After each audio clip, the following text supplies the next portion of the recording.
तो सबसे जो मुख्य वजह रही आज तुम्हारा गिरने में, तुम्हारा बैंक, प्राइवेट बैंक गिरे, आईटी गिरी और गैस ऑयल से रिलेटेड स्टॉक गिरे।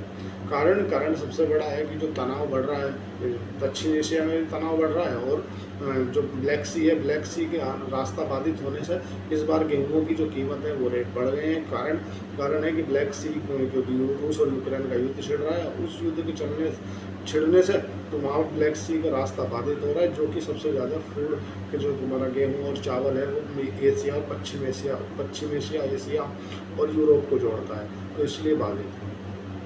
मिडिल ईस्ट में शांति का नाम होने का लिए देखो क्या है, दमिश्कस जो कि सीरिया की राजधानी है, इसराइल ने वहाँ पे हमला कर दिया और दमिश्कस मतलब सीरिया के रक्षा मंत्रालय के ऊपर हमला किया है। और उनने जो अपना इसमें बोला कि मैंने क्यों हमला किया, तो बोला कि मैंने इन्हें बचाने के लिए हमला किया है।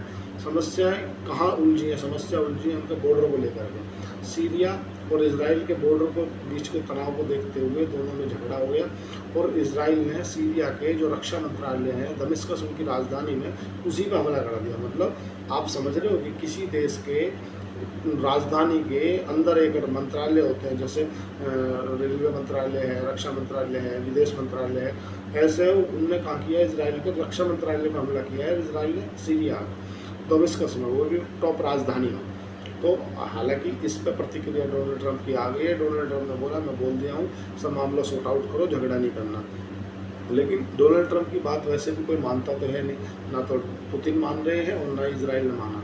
अब वो कितने हद तक खुल पाता है और नहीं हो पाता है, तो कहीं ना कहीं सीरिया की तरफ से तुम्हारा ईरान सपोर्ट करने लगेगा और हिजबुल्ला जो कि तुम्हारा लेबनान में बैठा है वो सीरिया को सपोर्ट करने लगेगा और इधर से हमास सपोर्ट करने लगेगा, क्योंकि इजराइल ने इतनी दुश्मनी मोल ले के रखी है कि वो कोई ना कोई उसका सपोर्ट करने लगा और फिर से ये मिडिल ईस्ट के अंदर फिर से जो युद्ध की आग है वो भड़क सकती है। ऐसी अंदेशाई जताई जा रही है कि अगर उसको हिजबुल्ला का सपोर्ट मिल जाता है, सीरिया को इस तरफ से ईरान का सपोर्ट मिल जाता है और इस तरफ से हमास का सपोर्ट मिल जाता है, उस तरफ से यमन के हुती समुदाय का सपोर्ट मिल जाता है, तो हो सकता है सीरिया की तरफ से भी कोई प्रतिक्रिया दी जाए।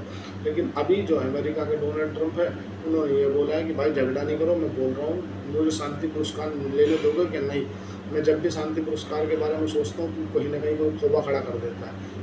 मान जा भाई, सब खोबे को मत कर, मेरे को शांति नोबेल पुरस्कार ले लेने दे। जहाँ भी मैं शांति कराता हूँ कि झगड़ा नहीं करोगे, तू मानता नहीं है तो हाल ही झगड़ा कर देता है। मैं तुझे मना कर रहा था कि ईरान के साथ में मेरी डील हो रही है, डील को लेकर बात चल रही है, झगड़ा नहीं करना।